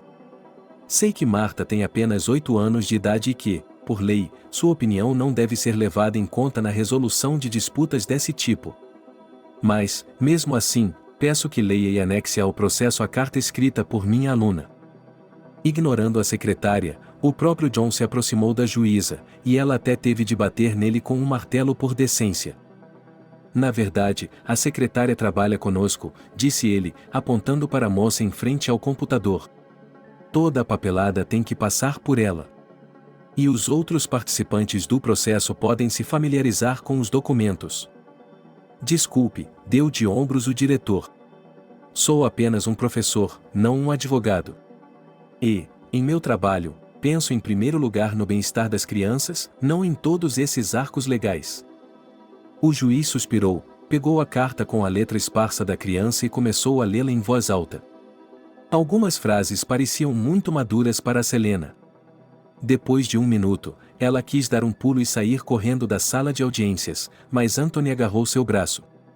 As lágrimas escorriam por seu rosto. Entre os textos das crianças, Selena memorizou apenas algumas frases. Mirlo, esta é minha segunda casa. Aqui sou amada, aceita e bem recebida. John não aprovava os guardiões e é como um pai para mim. Por favor, não me entregue a eles, camarada juiz. Um intervalo, trovejou o juiz. Um intervalo para descansar.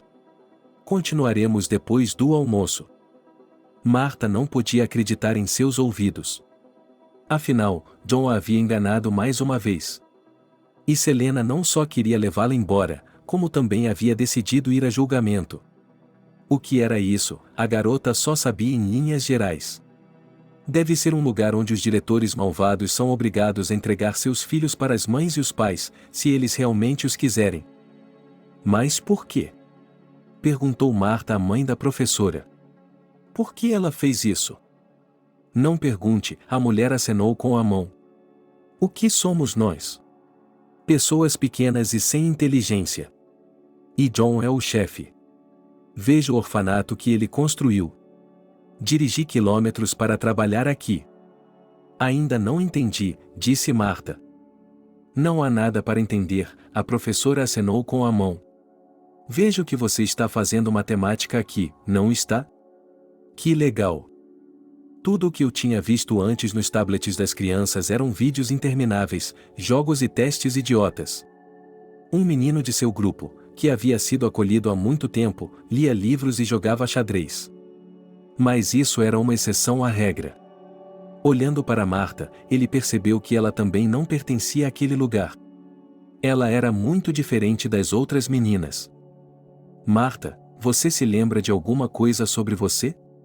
O professor perguntou à menina para mantê-la ocupada. Sobre sua mãe e seu pai. De onde você vem? Marta começou a vasculhar sua memória.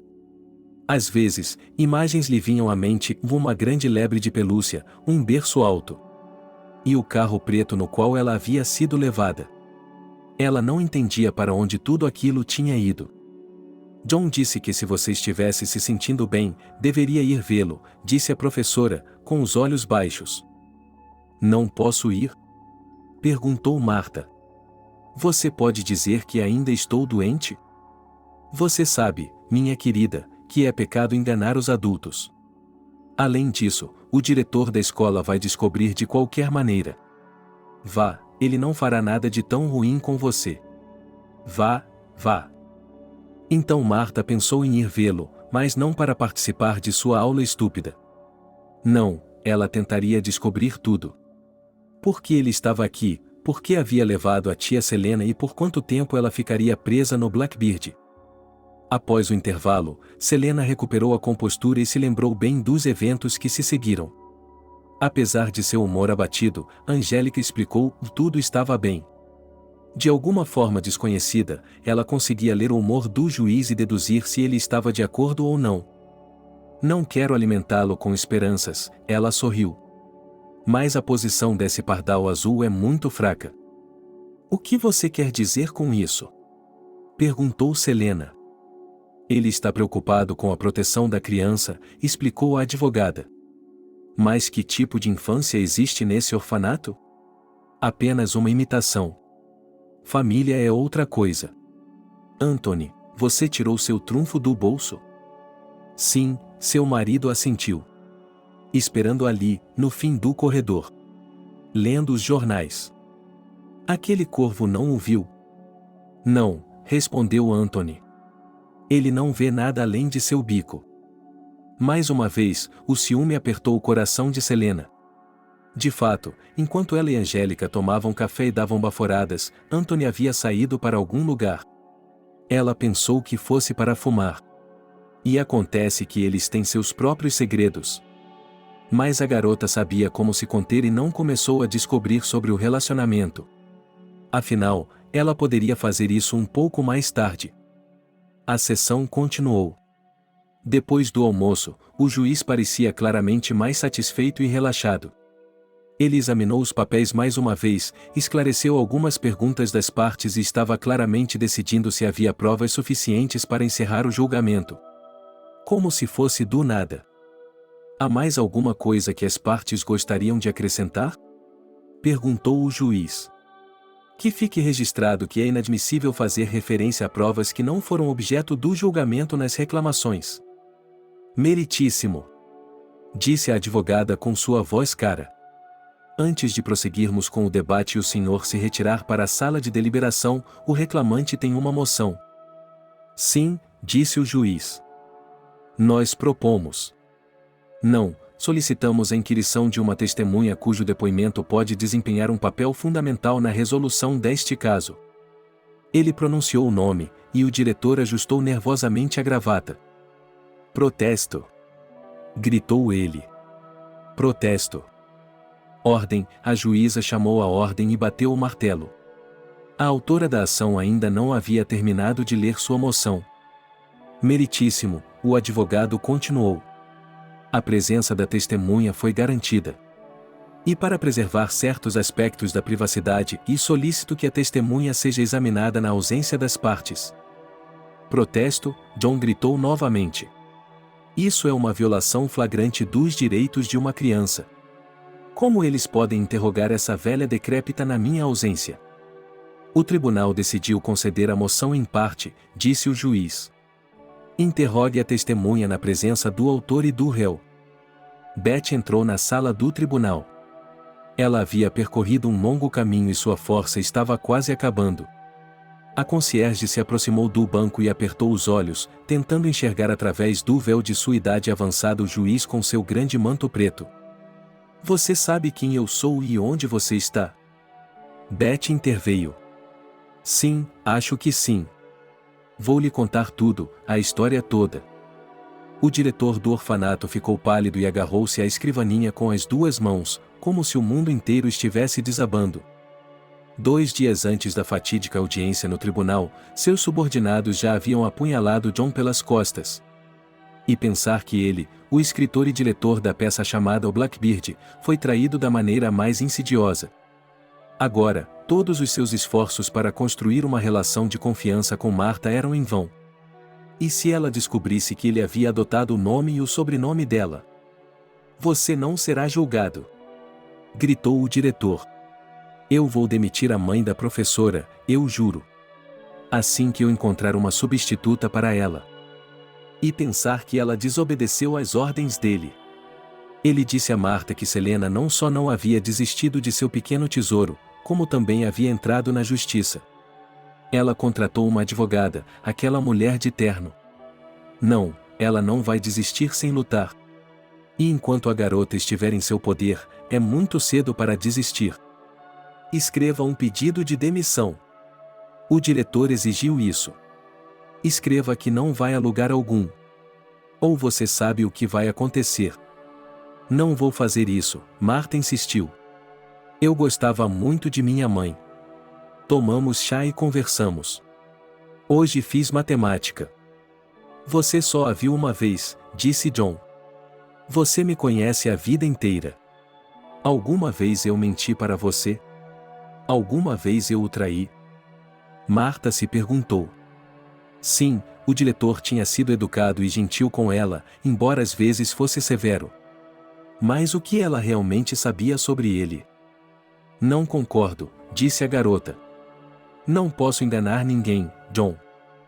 E então o diretor decidiu mudar de tática. Se Martha não tinha mais medo da força bruta, por que não ser mais esperta que ela? Vamos fazer assim? Perguntou ele. Você sabe que eu não posso perder esse julgamento. Bem, esse é o tipo de homem que eu sou. Deixe o juiz dizer não, e eu deixarei essa mulher entrar aqui a qualquer hora do dia. Vou deixá-la desenhar com você. O que acha? Você realmente não vai me enganar? Perguntou a garota, esperançosa. É claro que não vou. Depois dessas palavras, ela pensou, é melhor ter uma teta na manga do que um guindaste no céu. Sentada à enorme escrivaninha do diretor, ela escreveu em uma folha de papel branca tudo o que ele lhe ditou, sem um único erro ou engano. Depois de reler o texto, o diretor sorriu com os lábios e colocou o pedaço de papel em sua pasta.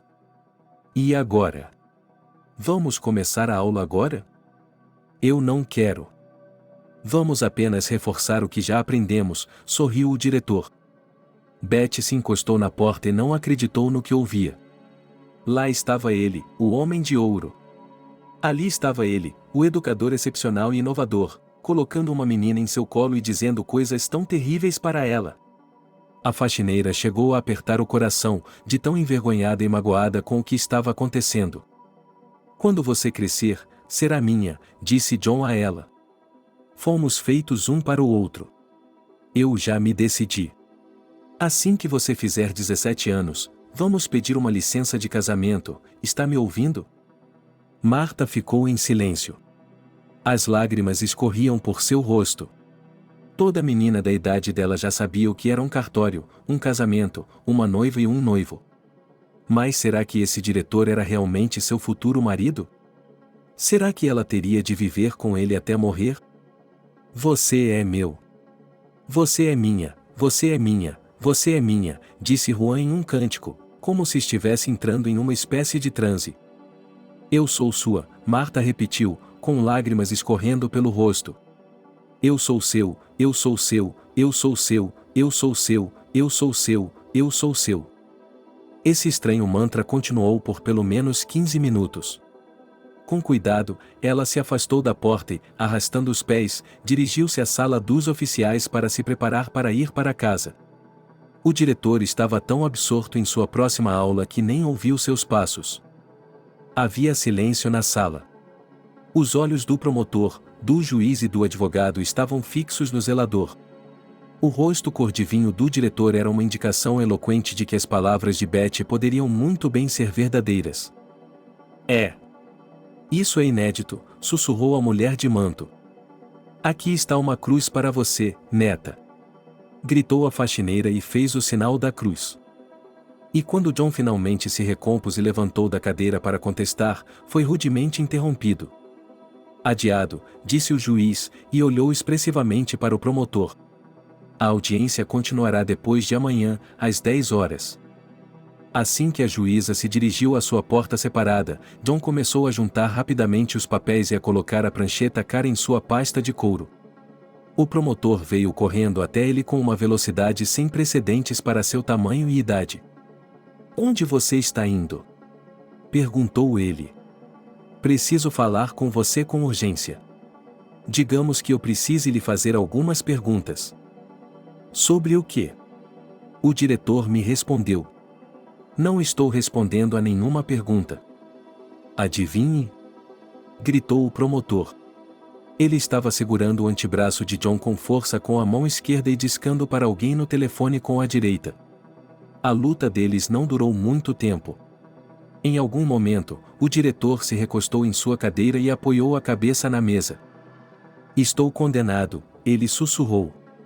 Anthony triunfou. Vamos lá, disse Angélica. Rápido, nos pediram para esvaziar o corredor.